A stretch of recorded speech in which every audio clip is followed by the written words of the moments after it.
చాలా రోజుల తర్వాత నేనైతే ఈరోజు మా ఇంట్లో నెయ్యి కాగబెట్టానండి. మీకు ఆల్రెడీ నేను ఎంత మీగడ ఉంది, ఎంత వెన్న చేశాను అనేది మొత్తం మీకు ఒక వీడియో అయితే చేశాను కదా.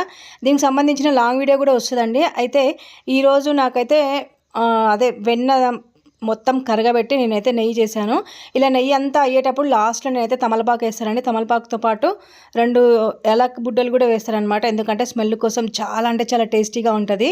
అయితే నేను ఈ తమలపాకును అయితే నేనే తింటానమాట. చిన్నప్పుడు మా ఇంట్లో అయితే ఈ తమలపాకు కోసం అయితే చాలా యుద్ధాలు జరిగేటివి అనమాట. ఈసారి మాత్రం నాకు ఎటువంటి పోటీ లేకుండా తమలపాకు అయితే నేనే తినేసాను అనమాట. చాలా చాలా టేస్టీగా ఉంటుంది. మీరు ఒకసారి ట్రై చేయండి. మొత్తానికి నెయ్యి ఎంత వచ్చింది అనుకుంటున్నారా? దగ్గర ఒక 1/2 కిలో తక్కువ 2 కిలోల నెయ్యి అయితే వచ్చిందండి. అసలు నేను ఎక్స్పెక్ట్ చేయలే ఇంత నెయ్యి వస్తుందని. నాకైతే చాలా చాలా యూజ్ అనమాట. నేను స్వీట్స్ ఎక్కువ చేస్తాను, తర్వాత బిర్యానీ ఇట్లాంటివి చాలా ఎక్కువ చేస్తాను అనమాట. నాకు అందుకే నెయ్యి చాలా చాలా ఖర్చు అయిపోతుంది కాబట్టి ఎవరికి ఇవ్వను ఈసారి. వీడియో మీకు నచ్చినట్టయితే ప్లీజ్ లైక్ చేయండి, షేర్ చేయండి, సబ్స్క్రైబ్ చేసుకోండి. Thank you so much for watching. Bye bye. మరొక మంచి బ్లాగ్తో మేము ముందుంటాను. Bye by.